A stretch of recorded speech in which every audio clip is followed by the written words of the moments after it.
Hi friends, তোমরা সবাই কেমন আছো? আশা করি সবাই ভালো আছো। তো আমার ভিডিওতে তোমাদের সকলকে স্বাগত। তো আজ আমার বাড়িতে লাস্ট দিন, আর আমার গাছের পেঁপে খেতে খুব ইচ্ছা করছিল, তাই মার কাছে সকাল সকাল বায়না করি গাছের পেঁপে খাওয়ার জন্য।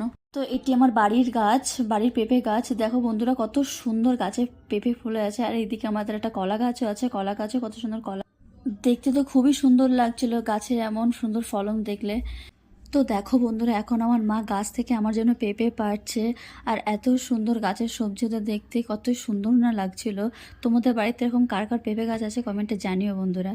তো এই যে আমার মা পেঁপেটি এখন, আর এটি পাড়ার পরে এই খুদেটার একটা বায়না ছিল কি ওটা ওর হাতে দিতে হবে।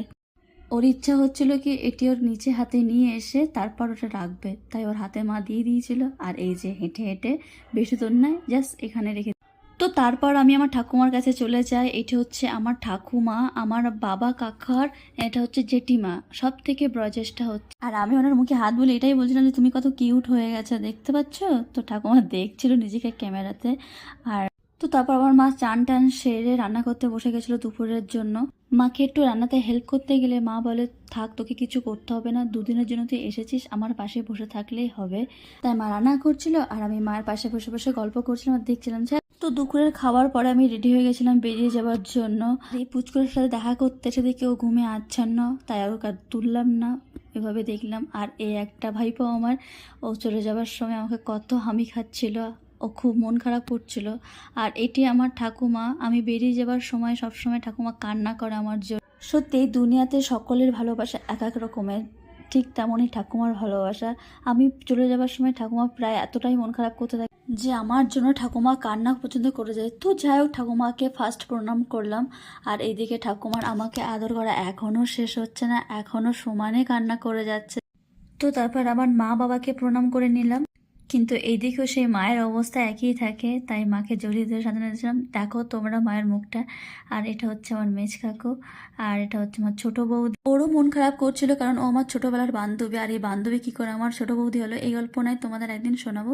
আর এটি হচ্ছে আমার বড় বৌদি। আর এই যে আমার মেজ কাকু টোটো বার করছে, কাকু টোটো চালায়। আমি যেহেতু বাইরে যাব বাস স্ট্যান্ডে, তাই কাকু বেরাচ্ছিল, তাই আমাকেও নিয়ে নিল। আর আমি টোটোতে বসে গেলাম আর শেষমেশ বেরিয়ে গেলাম বাড়ির থেকে, বাস স্ট্যান্ডে যাচ্ছি।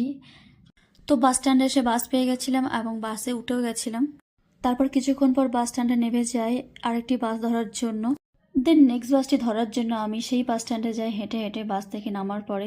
তো নেক্সট বাসটি আমি খুব তাড়াতাড়ি পেয়ে গেছিলাম আর বাসের মধ্যে উঠেও গেছি। আর বাসটিতে ওঠার পর আমার ঠাকুমার জন্য একটু একটু মন খারাপ করছিল। ঠাকুমা যেহেতু কান্না করছিল আমার জন্য, হয়তো চিন্তা করছে এটা। তো বাস থেকে নামার পর আমার খিদে পেয়ে গেছিলো, তাই একটু কেকের দোকানে ঢুকে আর একটা কেক নিয়ে নেই, খেয়ে তারপর আবার লাস্ট বাস ধরার জন্য যাই। আর যেতে যেতে বন্ধুরা দেখো, এই ফুলের দোকানগুলো পড়েছিল, কত সুন্দর না লাগছিল। আমার তো ফুল খুবই ভালো লাগে, আর মনে হচ্ছিল যেন সব ফুলগুলো যদি নিতে পারতাম মনটা হয়তো শান্তি লাগতো। আমি খুব ফুল ভালোবাসি। তোমরা আমার মতন কে কে ফুল ভালোবাসো? এতগুলো ফুল একসাথে দেখে কার না ভালো লাগে। তো আমি বাস স্ট্যান্ডে পৌঁছে গেছিলাম, এসে মুড অফ হয়ে যায় কারণ বাসটি অনেক লেট ছিল। যাই হোক, অবশেষে বাসটি আসলো আর আমি উঠে পড়লাম। আর যেতে যেতে মনে হচ্ছে কলকাতাকে টাটা জানাই, আবার কলকাতা দেখা হবে। আর মন খারাপ করছিল, বলতে ইচ্ছা করছিল যে কলকাতা তোমরা ভালো থাকো। যেহেতু আমি খুব বেশি দূরে থাকি না, মন করলেই চলে আসতে পারি, তবুও মা বাবাকে ছেড়ে যতটুকুই থাকে না কেন অনেকটাই দূরে।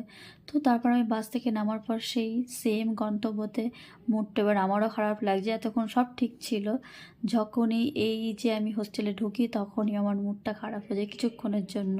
খারাপ এই জন্য লাগে যখন আমরা বাড়িতে থাকি, বাড়ির থেকে কোথাও বাইরে যাই, তখন বাড়ি ফিরে এসে মাকে আমরা দেখতে পাই। আর বাড়ির গেট বা দরজা বলো অটোমেটিক আমাদের জন্য খোলা থাকে, আর সেখানে অন্য জায়গা নিজের তালা নিজেকে খুলতে হয়। আর খুলে এমন একটি বন্ধ অন্ধকার দেখতে হয়, তখন মনের অবস্থা কি থাকে তা হয়তো বলে বোঝাতে পারবো না। তো যাই হোক, এটাই হয়। শেষমেশ আমি আমার রুমে পৌঁছে গেলাম। আর তো আজকের মতন ভিডিওটি এখানেই শেষ করলাম।